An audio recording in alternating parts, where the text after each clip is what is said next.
Hello friends, welcome to ரின் சமையல். இன்றைக்கி நம்ம ரின் சமையல் சேனலில் மொறுன்னு வடை உடனே செய்ய 1 கப் அவல் இருந்தால் போதுங்க. ஈஸியான ஸ்நாக் ரெசிபி. இந்த இன்ஸ்டண்ட்டான அவல் வடையை சட்டுன்னு செஞ்சிடலாம். எல்லாத்துக்குமே ரொம்ப பிடிக்கும். ஈவினிங் டயத்தில் டீ கூட வச்சு சாப்பிட்றதுக்கு இந்த அவல் வடை ரொம்பவே டேஸ்ட்டாக இருக்கும்.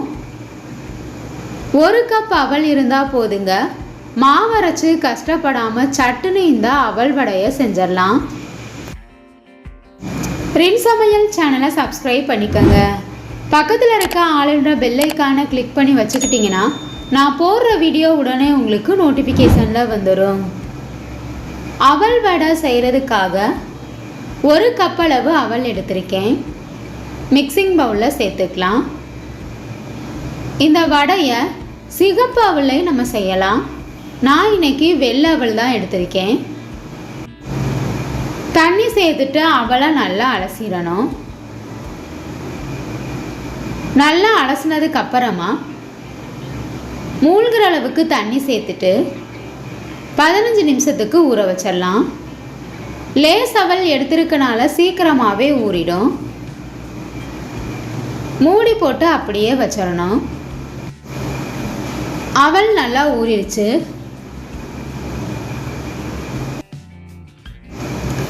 அவல் நல்லா ஊறினதுக்கு அப்புறமா தண்ணி இல்லாமல் பிழிஞ்சு எடுத்துக்கணும். தண்ணி அதிகமாக இருந்ததுன்னா வடை நமக்கு மொறுமொறுப்பாக வராது. எந்த அளவுக்கு பிழிஞ்சு எடுக்க முடியுமோ அதுக்கு தகுந்த மாதிரி தண்ணி இல்லாமல் பிழிஞ்சு எடுத்துக்கணும். எல்லா அவளையும் தண்ணி இல்லாமல் நான் பிழிஞ்சு எடுத்துட்டேன்.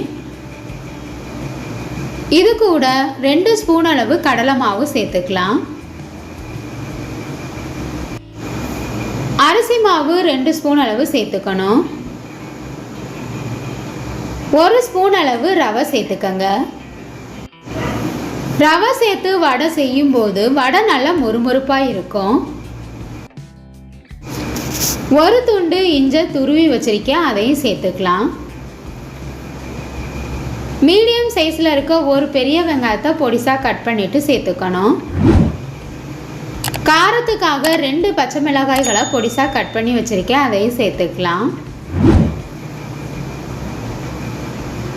காரம் எந்தளவு உங்களுக்கு அதிகமாக தேவையோ அதுக்கு தகுந்த மாதிரி பச்சை மிளகாய் சேர்த்துக்கங்க. பொடியாக நறுக்குன கொத்தமல்லி இலை, பொடியாக கட் பண்ணி வச்சுருக்க கருவேப்பிலையும் சேர்த்துக்கணும். மிளகாய்த்தூள் 1/4 ஸ்பூன் அளவு நான் சேர்க்குறேன். ஏற்கனவே பச்சை மிளகாய் சேர்த்துருக்கனால மிளகாய்த்தூள் நான் கொஞ்சமாக சேர்த்துருக்கேன்.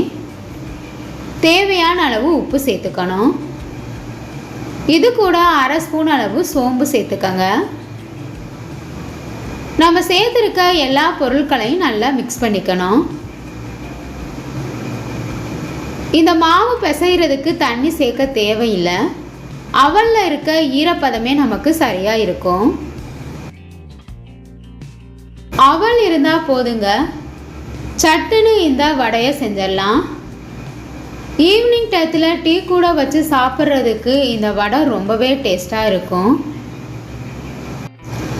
மாவரைச்சு வடை செய்கிறத காட்டிலும் இந்த மாதிரி அவல் வடையை சட்டுன்னு செஞ்சிடலாம். வடை மாவு ரெடி ஆயிடுச்சு.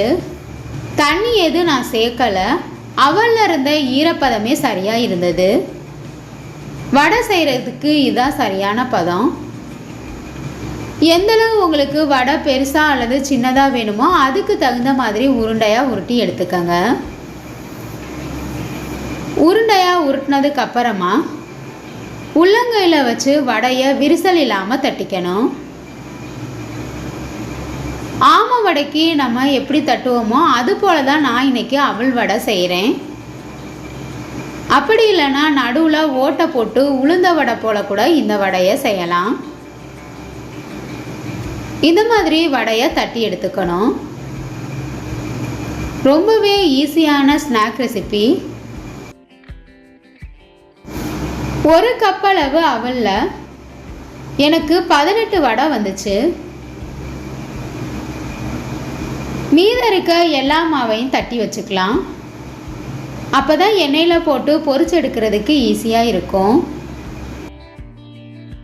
அவல் வடை மொறுமொறுப்பாக இருக்கும். சட்னி கூட வச்சு சாப்பிட்றதுக்கு ரொம்பவே டேஸ்டாக இருக்கும். ஈஸியான அவல் ரெசிபி. கடாயில் பொரிக்கிறதுக்கு தேவையான அளவு எண்ணெய் எடுத்துக்கணும். எண்ணெய் சூடானதுக்கு அப்புறமா நம்ம தட்டி வச்சிருக்க வடையை ஒன்றொன்னா எடுத்து எண்ணெயில் போட்டுடலாம். கடாய்க்கு தகுந்த மாதிரி 3 அல்லது 4 நாளாக கூட போட்டு பொரிச்சு எடுத்துக்கலாம். ஒரு பக்கம் லைட்டாக வெந்ததுக்கு அப்புறமா அடுத்த பக்கம் திருப்பி விட்டுறணும்.